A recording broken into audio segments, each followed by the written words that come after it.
Cześć, witam wszystkich na kanale Kanadyjczycy. Dzisiaj łączymy się z Emilią, która mieszka na Teneryfie. Cześć Emilia, jak się masz? Bardzo dobrze, cześć, witam wszystkich również. Witam. Czy dzisiaj powiedz mi, jaka u was pogoda, bo u nas jest bardzo gorąco dzisiaj. To pewnie mamy podobną temperaturę jak i u was. Tak, u nas też dzisiaj było ciepło, 28 stopni chyba było, ale nie aż tak bardzo gorąco, dlatego że jesteśmy po deszczu.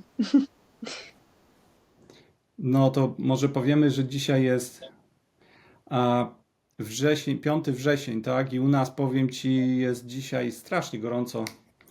Nawet jak wyjeżdżałem z pracy, mogę nawet pokazać, było odczuwalne jest 42 stopnie w Kanadzie teraz. O matko, to naprawdę dużo, czyli kanadyjskie lato jeszcze nie odpuszcza.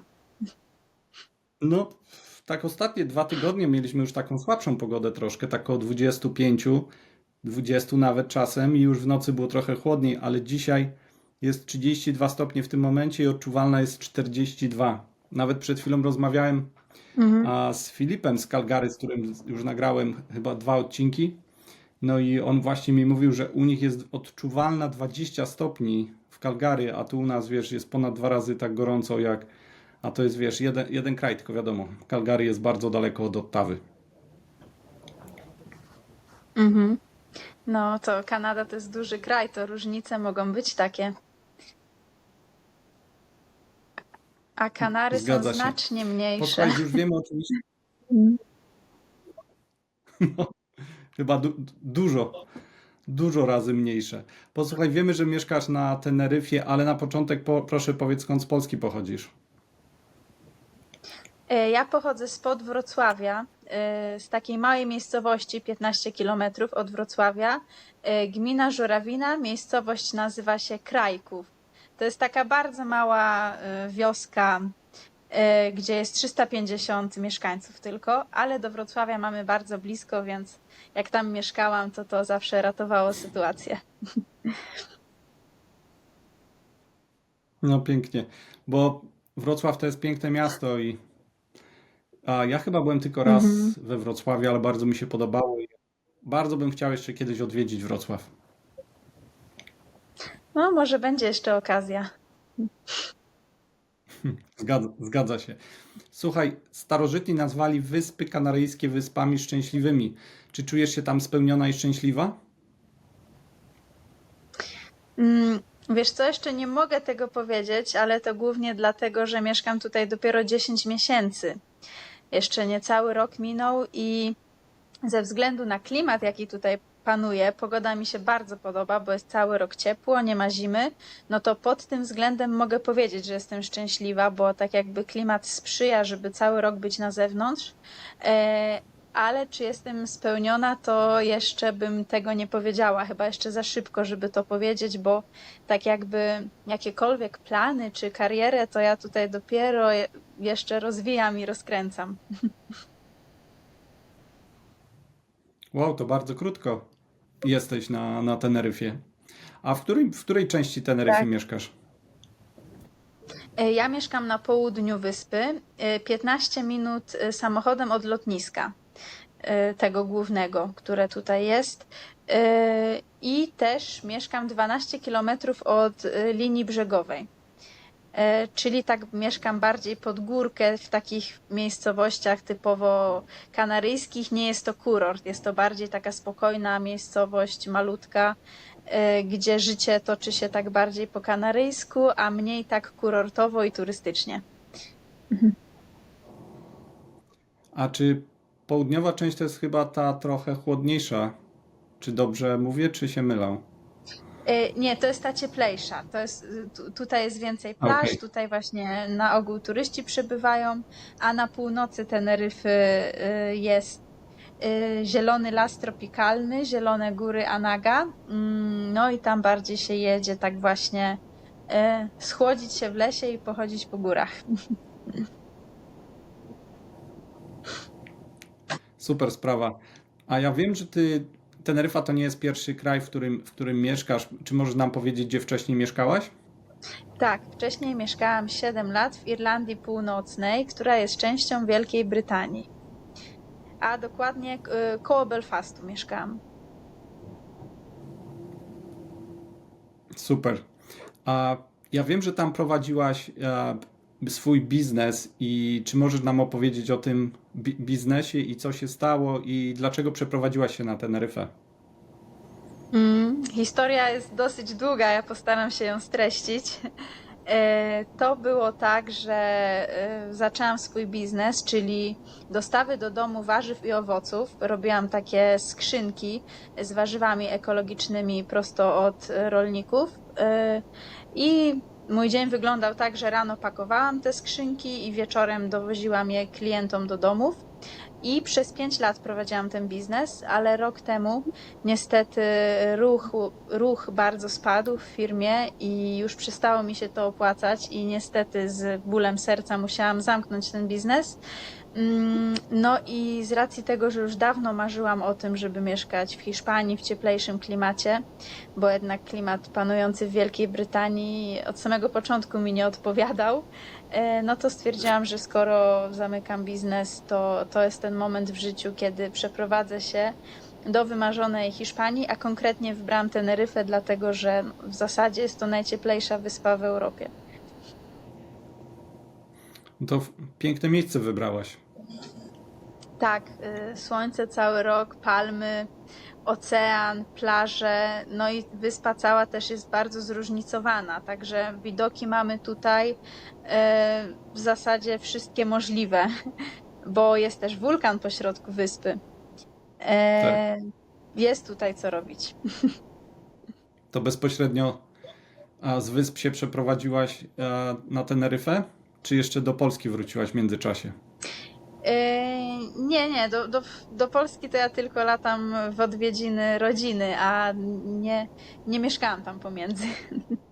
A jak długo się leci na Teneryfę? To jest dosyć długi lot, jeden z dłuższych w Europie chyba nawet. Z Teneryfy do Polski leci się 5,5 godziny. No, to jest naprawdę daleko, to jest 4,5 tysiąca kilometrów. No to z Ottawy my przeważnie lecimy do Frankfurtu, to też jest koło 8-9 godzin. No to niewiele krócej w sumie. 5 godzin to długi lot, długa podróż. Tak, no bo Kanary w ogóle od samej Hiszpanii kontynentalnej są oddalone o 1900 kilometrów, także stąd do Madrytu lot trwa 2 godziny. A Tak. to jest mniej niż połowa trasy z tego, co do Polski trzeba przemierzyć, także no, Kanary są naprawdę daleko od jakby reszty Europy. Bo one są w zasadzie już przy Afryce, przy Maroko, przy Saharze, więc tutaj klimat też jest taki bardziej afrykański niż w ogóle śródziemnomorski. No. Wow. To cieplutko. Tak, właśnie ta zima tutaj jest taka ciepła, że czasami aż ciężko w to uwierzyć, że właśnie w grudniu, w styczniu będziemy mieć około 23-25 stopni, no i spokojnie można pływać w oceanie też cały rok, więc to jest taka jedna z najlepszych rzeczy tutaj. U nas też w zimie jest tak około 23-25 stopni. Ale mrozu chyba. Tak, na minus. Tak, ja wiem. Jestem na bieżąco z Kanadą ogólnie, bo moja koleżanka mieszka koło Toronto. Toronto. W Mississadze. Dokładnie w Georgetown, tak, czyli to jest gdzieś tam koło Mississaugi.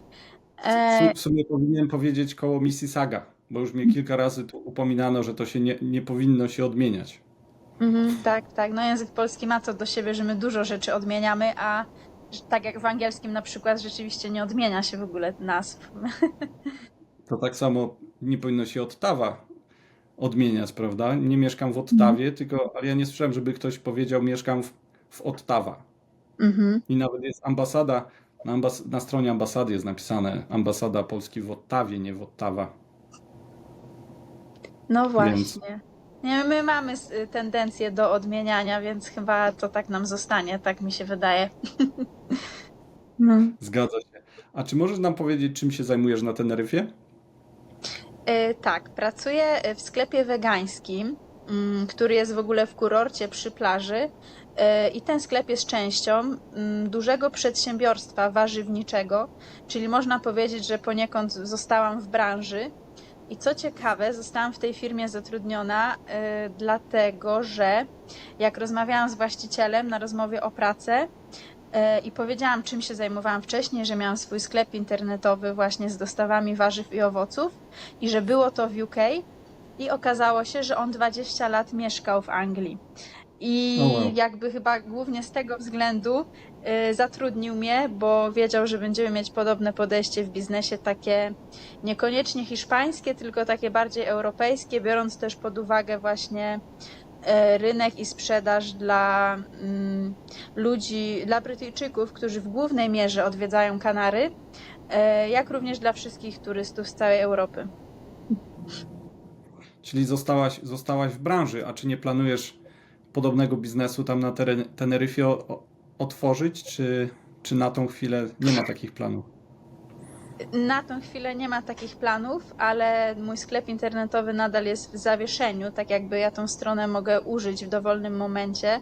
Trzeba by było tam tylko zmienić mapę na Teneryfę zamiast na mapę Irlandii Północnej oraz domenę zmienić, bo tam obecnie jest domena .uk, no to trzeba by było zrobić .es, czyli Tak. Hiszpania, Espanol.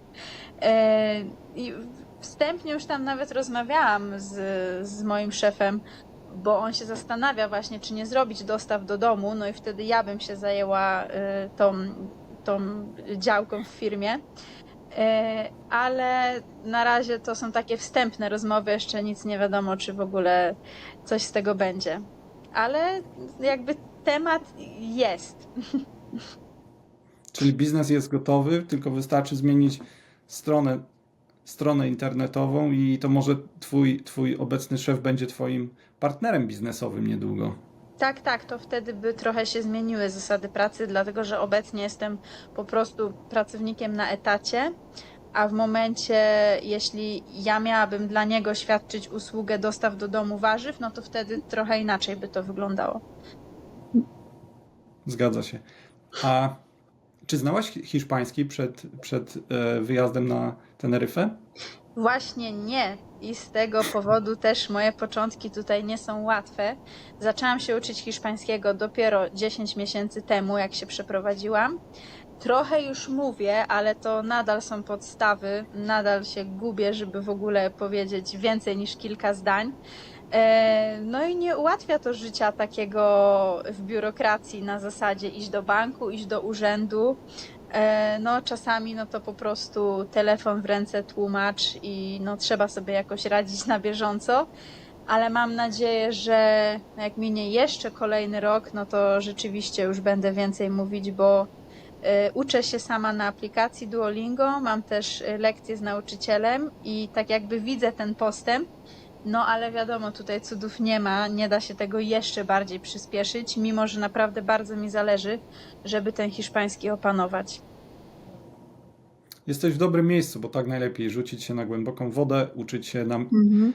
na miejscu, osłuchać się, a w pracy to pewnie z szefem to po angielsku się Tak, dogadujecie. właśnie mimo, że on jest Hiszpanem, to bardzo dobrze mówi po angielsku, bo chyba ponad 20 lat spędził w Anglii.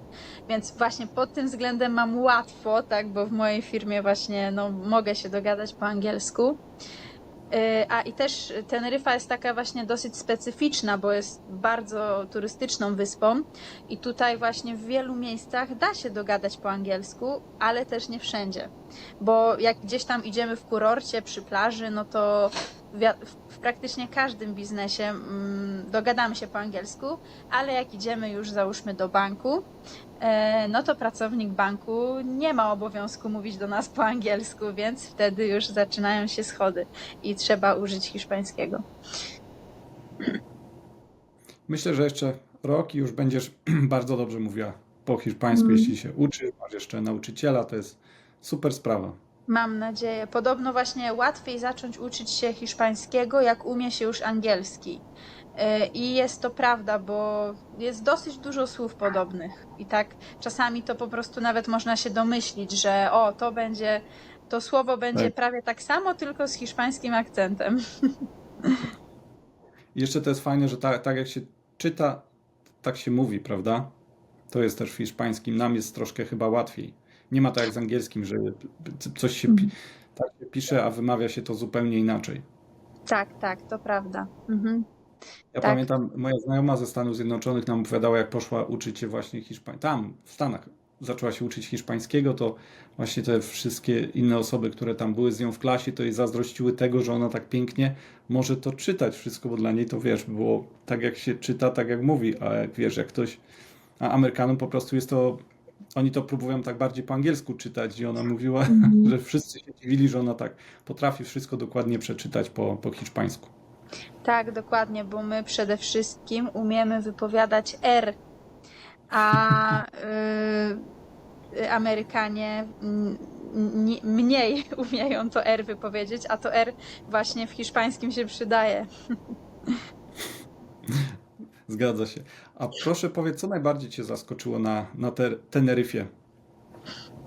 E, Jednak to, że wiesz, to jest 7 małych wysp na środku Oceanu Atlantyckiego i na przykład zamawianie tutaj przesyłek online, ogólnie sklepy internetowe, jest z tym duży problem.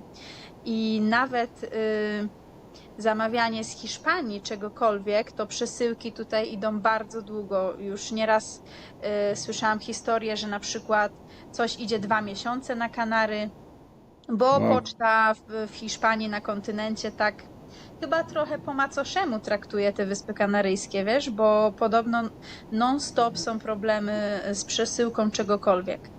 Gdzie na przykład statki wypływają tutaj codziennie z żywnością z Hiszpanii, więc teoretycznie nie powinno być problemu z przesyłkami pocztowymi, a jednak są. I myślę, że właśnie jak się tutaj mieszka na stałe, no to jest taki chyba największy problem, bo zakupy online, jakiekolwiek, podobno odpadają. W sensie można próbować to robić, ale w momencie, wiesz, jak coś dzisiaj kupujesz, a ma to przyjść za 2 miesiące albo nie wiadomo kiedy, to czasami trzeba się zastanowić, czy jest w ogóle sens to zamawiać.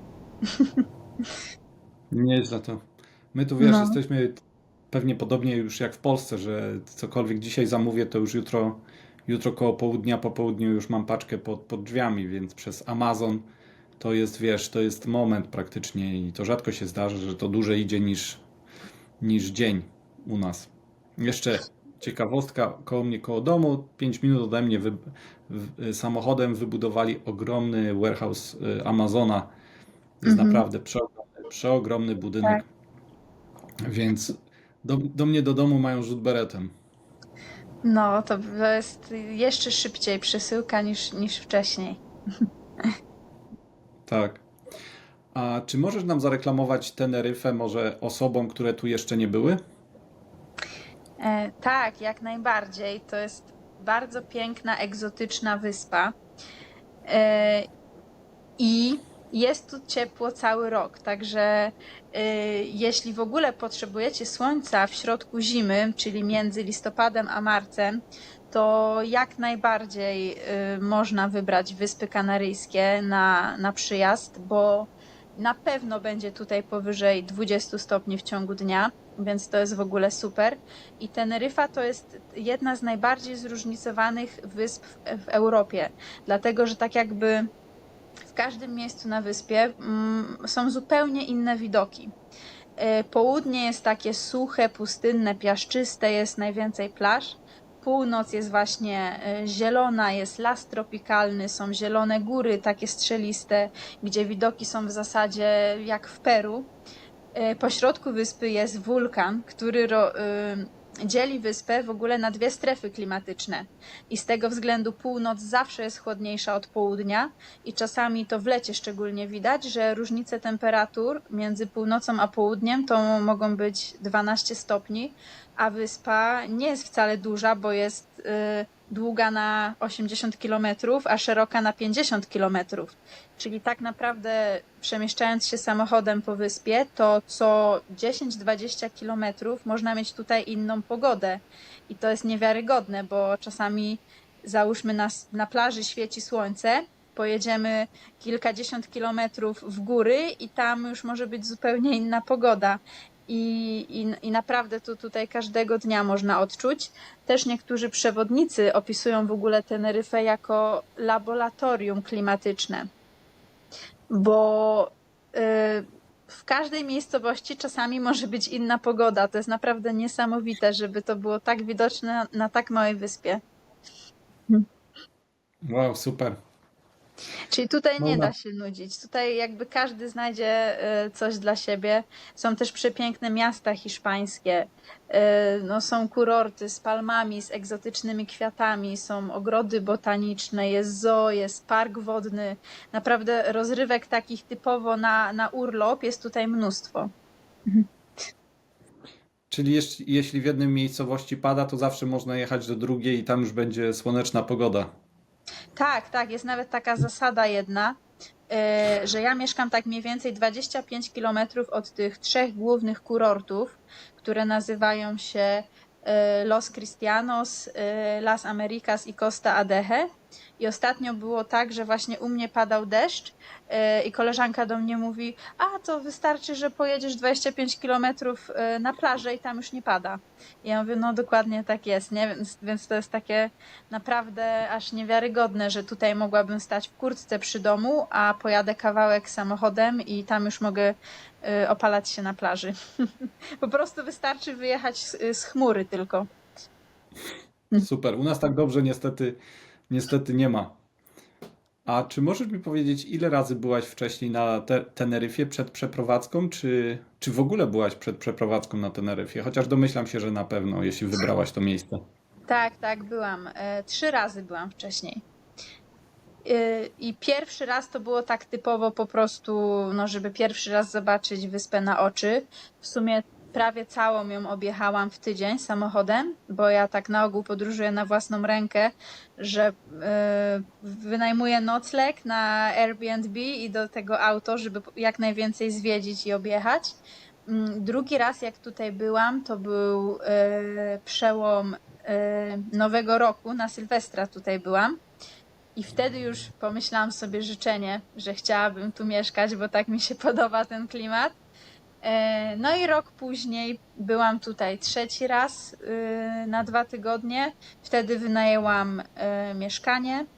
Wróciłam jeszcze do Belfastu na tydzień, trochę pozamykać wszystkie sprawy i już tutaj zamieszkałam, czyli no tak jakby 3 wyjazdy mi wystarczyły, żeby przekonać się do tego miejsca. Super.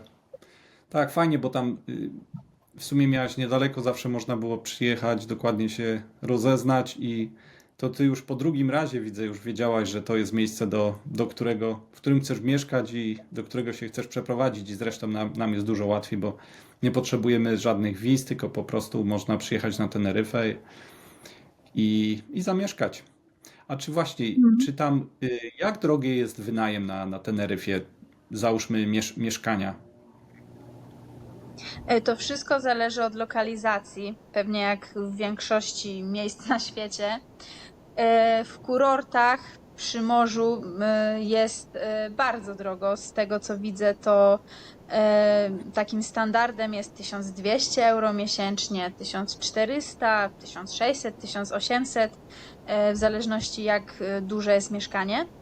Ale sytuacja wygląda inaczej, jak oddalimy się od morza. No i z tego względu ja wynajęłam mieszkanie no tak typowo w takiej małej miejscowości, wręcz no to jest wieś po prostu, 12 kilometrów od morza i płacę tutaj no znacznie mniej. Połowę tego, co płaciłabym przy morzu. A też wiedziałam, że od samego początku będę mieć tutaj samochód, więc z tego względu też mogłam brać pod uwagę właśnie te lokalizacje oddalone od morza, no po to, żeby po prostu mieć niższy ten czynsz. Więc jakby podeszłam tak do tego trochę taktycznie. Czyli tak 500, za około $500 tam w twojej miejscowości, czy tam na obrzeżach gdzieś trochę dalej w głąb, czyli dolarów mówię, to jest euro. 500 euro trzeba zapłacić za wynajem jednosypialniowego mieszkania, czy podobnego. Tak, tak. Mhm. I to jest takie no minimum w zasadzie, a wręcz można powiedzieć, że to jest tanio. Udało mi się trochę dostać w sumie mieszkanie w naprawdę dobrej cenie, bo z tego co słyszę, no to inni ludzie płacą znacznie więcej. A czy orientujesz się, ile takie mieszkanie w twojej miejscowości, ile kosztuje, żeby kupić takie mieszkanie? Mieszkania też tutaj są bardzo drogie do kupienia. Chyba przez ostatnie lata zdrożały bardzo. Zresztą to też jak wszędzie. E, Teraz widziałam, że kawalerki przy morzu kosztują tak 170 tysięcy euro. Naprawdę sporo. Wow, no ale ma się piękny widok i jest się nad całym morzem, tak? No tak, tutaj już tutejsi ludzie, Kanaryjczycy mi mówili, że tutaj się płaci właśnie za słońce i za pogodę, więc no te ceny są jakie są obecnie. Zgadza się. A czy dużo Polaków mieszka na Teneryfie? Czy tam spotykasz od czasu do czasu Polaków? Czy może gdzieś blisko mieszkają? Czy już masz znajomych Polaków? E, Tak, bardzo często słyszę Polski na ulicach i co ciekawe, według takich nieoficjalnych danych, bo nie wiem nawet, czy to jest w ogóle policzone, mieszka tutaj co najmniej kilka tysięcy Polaków, a cała populacja Teneryfy to jest 1,5 miliona ludzi, więc nawet te kilka tysięcy to może być zauważalne, słyszalne, że tak powiem. Najczęściej słyszę Polaków w ogóle w Lidlu na zakupach, ale na plaży czy gdziekolwiek w restauracji też. I bardzo dużo Polaków ma też tutaj biznesy w turystyce i to różnego rodzaju. Począwszy od wycieczki dla turystów, wynajem mieszkań, bary, restauracje. Wiele Polaków mieszka tutaj już długi czas, typu na przykład 10-12 lat. Więc tak, jak najbardziej. Można tutaj kupić wycieczki nawet od Polaków. Jest to standard. Super sprawa. A czy Teneryfa jest ogólnie droższa od Polski? Mm, Wiesz co, wydaje mi się, że nie, że te ceny już jakiś czas temu się zrównały i w zasadzie jak idzie się właśnie na zakupy do supermarketu, to czy płacąc w euro, czy płacąc w złotówkach, to w zasadzie wyjdzie na to samo, bardzo podobnie. Więc nawet może niektóre rzeczy w przeliczeniu mogą wyjść ciut drożej, ale niektóre rzeczy też są tańsze. Na przykład warzywa i owoce są tutaj znacznie tańsze w Polsce, ale to dlatego, że tutaj jest wegetacja cały rok i tutaj wiadomo rosną też egzotyczne owoce, takie jak awokado, ananasy czy marakuja. No to w Polsce nie rośnie, tak? Więc wiadomo, że to siłą rzeczy będzie tutaj tanie i jest to dostępne prawie cały rok, więc to są takie różnice, że na pewno tutaj dieta też może być bardziej zróżnicowana. Ja akurat bardzo na to zwracam uwagę i czasami jak widzę te warzywniaki, te targi rolnicze, to naprawdę wybór tutaj jest zachwycający. A jak wyglądają zarobki na Teneryfie? Czy więcej się zarabia niż w Polsce? E, To znaczy w przeliczeniu tak, bo minimalna krajowa w Hiszpanii obecnie to jest 1200 euro netto na rękę. Ale O, to jest net. wiadomo, żyjąc tutaj, no to też ta minimalna krajowa, no to też, jak to się mówi, to nie jest wcale taki szał, tak? No to jest takie minimum, które państwo gwarantuje. No a ceny wynajmu, czy ogólnie ceny całego życia w miesiącu, no to łącznie nie wyjdzie aż tak tanio, więc wiadomo, lepiej zarabiać więcej niż ta minimalna krajowa. Zgadza się, ponieważ jeśli musisz zapłacić za sam wynajem, tam ty mówisz 600-700 euro, to za 500 euro chyba przez cały miesiąc jest ciężko przeżyć, gdzie jeszcze trzeba zapłacić za wszystko, za prąd, telefon, wszystkie Mhm. i inne rzeczy, już nie wspominając o jedzeniu. To żeby tam normalnie żyć, tak na takim średnim poziomie, to ile trzeba zarobić? Tak 2-3 tysiące euro? No tak myślę, że 2000 euro to będzie takie zadowalające. No a wszystko więcej, no to wiadomo, na plus do jakości życia. Tak. A czym charakteryzuje się kuchnia na Teneryfie i czy masz już tam jakąś swoją ulubioną potrawę? Znaczy tutaj będzie bez zaskoczeń zapewne i to się wiąże po prostu z kuchnią hiszpańską. To paella, czyli ryż z wywarem rybnym i z szafranem, taki ryż zabarwiony na żółto i do tego owoce morza. To jest moja ulubiona potrawa. No i z tego względu, że Wyspy Kanaryjskie należą do Hiszpanii, no to na każdym kroku tutaj można w restauracji kupić taką paellę. Dla mnie to jest pyszne, bo ja ogólnie uwielbiam owoce morza, więc pod tym względem to bardzo mi pasuje mieszkać w Hiszpanii, bo one tutaj też są dobrze dostępne i też w dobrych cenach. Na przykład ogólnie w supermarkecie kilo krewetek kosztuje 10 euro, więc to jest dobra cena, to nie jest wcale drogo. Tak, super. A czy może nam przytoczyć jakąś zabawną historię, która cię przydarzyła na Teneryfie? Wiesz co, może jakoś nie mogę sobie przypomnieć żadnej takiej zabawnej historii, ale mogę powiedzieć kilka takich historii, które potwierdzą to, że to chyba było moje przeznaczenie, żeby tutaj zamieszkać. Bo tak, najpierw jak poszłam do agencji nieruchomości, żeby wynająć mieszkanie, to wyszedł do mnie właściciel tego biura nieruchomości, Hiszpan, i tak jakby od razu on był taki chętny, żeby mi wynająć to mieszkanie, więc już wtedy poczułam, że to jest chyba jakiś znak, że jednak ta Teneryfa mnie chce, bo na początku nie miałam problemów, żeby ogólnie wynająć mieszkanie, więc to był już taki duży plus.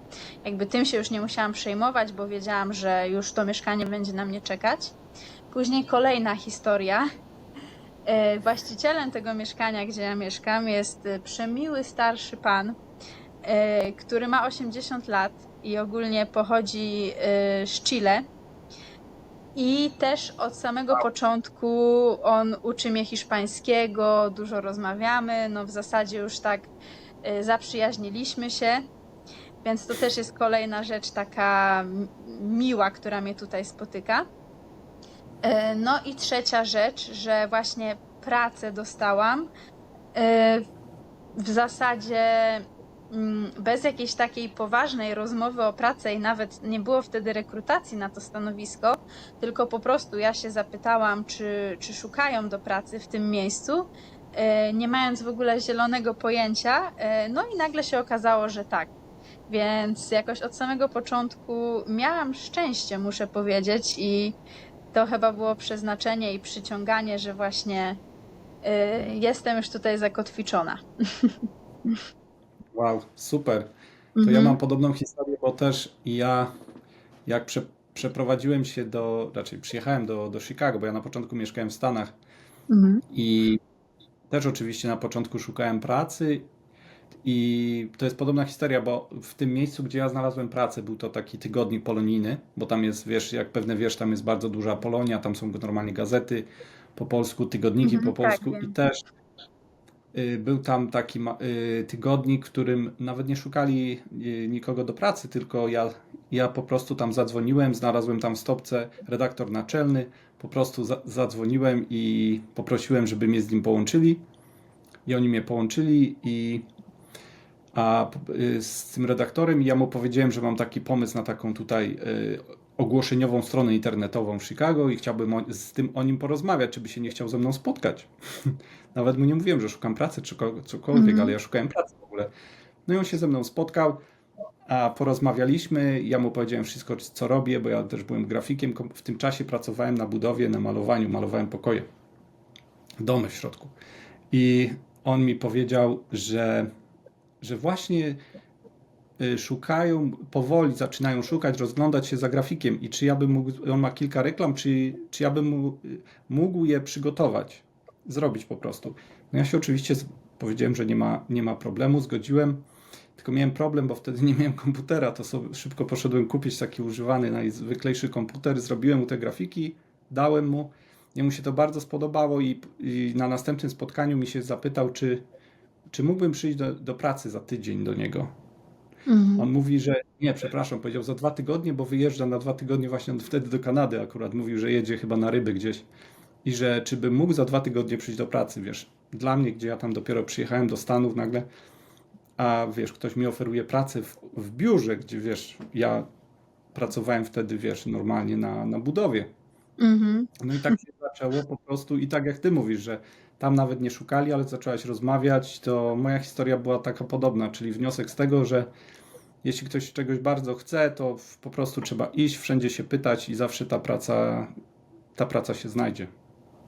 Tak, prawda. Wiesz co, ja w ogóle uwielbiam takie historie tego typu właśnie, bo to jest potwierdzenie na to, że jakby warto szukać, warto rozmawiać, warto się rozglądać i też czasami właśnie iść osobiście do firm, do ludzi, że właśnie nie każda firma prowadzi w ogóle rekrutację online i to do dzisiaj tak funkcjonuje, że jest nadal wiele branż, w których właśnie można dostać pracę na zasadzie tylko rozmowy z kimś w danej firmie.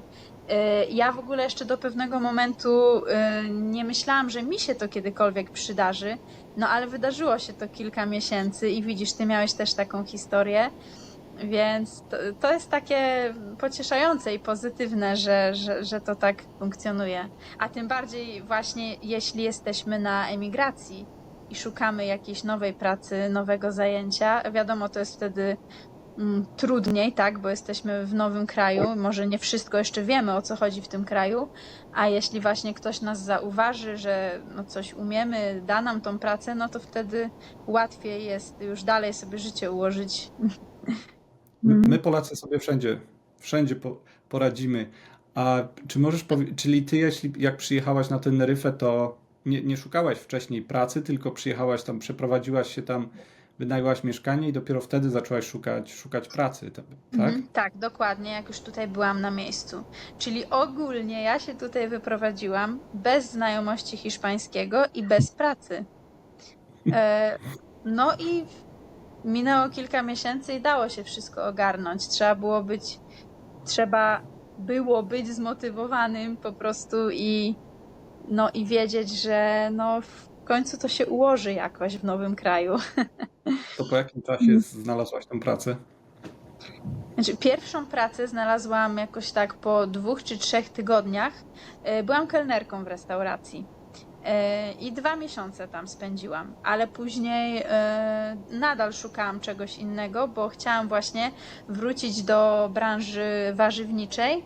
No i pojechałam do takiego dużego warzywniaka, który jest na farmie. I tam się zapytałam jednego pracownika, że a kiedy tutaj można z szefem porozmawiać? I on powiedział, a jutro szef będzie o 9:00 tutaj, tam w tym biurze. No i ja w ogóle tak odważnie poszłam na następny dzień, żeby od razu się zapytać tego szefa, czy wtedy go poznałam, czy może szuka kogoś do pracy. No i nagle się okazało, że tak. No. Dokładnie. Zawsze trzeba pytać, szukać i będzie dobrze. Tak, to Ja miałem pytanie zresztą błądzi. tak, ja też miałem podobnie. Przyjechałem do Chicago, dopiero zacząłem szukać pracy i tak krok po kroku i nawet w tym magazynie to pracowałem ponad, nie wiem, 13-14 lat nawet, wiesz. Nawet jak tu się przeprowadziłem do Kanady, to jeszcze zdalnie pracowałem dla nich O. kilka lat tutaj z Kanady. A na koniec proszę powiedz nam, jakie masz plany na przyszłość? O, planów mam dużo, tylko ciekawe, czy uda się wszystkie zrealizować. Tak, ja bardzo chciałabym się zająć wynajmem nieruchomości na Teneryfie, bo jest tutaj na to bardzo duży popyt. Wiadomo, turyści cały rok przylatują na wyspę. Jest taki pewien plan wspólnie z moim partnerem, żeby kupić nieruchomość, taki dom, który ma 6 pokoi i wynajmować pokoje dla osób, które pracują zdalnie, bo okazuje się, że właśnie jest bardzo duże zainteresowanie, żeby przylatywać na Teneryfę na miesiąc, na 2 miesiące, bo osoby, które pracują zdalnie, mają taką możliwość. I ja bym chciała coś takiego zrobić i no, mam nadzieję, że uda mi się to za jakiś czas. To oczywiście tego Ci życzę i nawet może tutaj się zaczniesz reklamować gdzieś w Kanadzie, bo tutaj właśnie dużo osób tak robi, że wyjeżdża w zimie, wyjeżdża oczywiście z Kanady, czy to na Mhm. Kubę, czy do Meksyku. Nawet nasi sąsiedzi, którzy tu wcześniej obok nas mieszkali, to oni co każdego roku wyjeżdżali na 3 miesiące do Meksyku. To może Mhm. Teneryfa to też jest fajne miejsce i może właśnie stąd byś też znalazła klientów, nie tylko z samej Polski, bo to Mhm. chyba będziecie głównie Polaków szukali, czy chyba z całego świata, prawda? Znaczy, głównie z Europy, bo mam wrażenie, że mimo Tak. wszystko i tak głównie ludzie z Jest bliżej. Europy odwiedzają Teneryfę, ale czemu nie? Też mogę się reklamować na cały świat, no bo przecież nigdy nie wiadomo, kto będzie miał możliwość akurat przylecieć na Teneryfę i ludzie z Kanady też jak najbardziej. Dokładnie, nie polecą tutaj na południe, na Florydę, czy na Kubę, czy do Meksyku, tylko na Teneryfę. Mhm. Fakt, że tam mają trochę bliżej, ale jeśli ktoś jest ciekawy, jak wyglądają Wyspy Kanaryjskie, no to ja tutaj będę i będę zapraszać. Nawet nie wiem, czy są bezpośrednie loty stąd na Teneryfę. Chyba nie ma, chyba trzeba Mhm. do Pewnie Hiszpanii.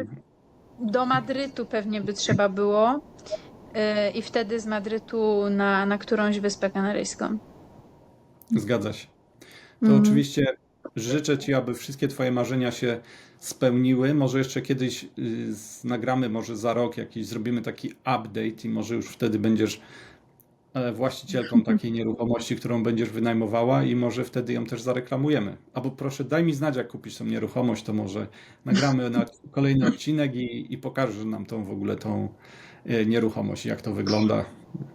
Okej, pewnie, czemu nie? To będziemy w kontakcie. Super. Bardzo Ci dziękuję za tą fajną rozmowę i w takim razie do zobaczenia do następnego razu. Mhm. Dziękuję bardzo również. Do zobaczenia. Dzięki, papa, cześć. Cześć.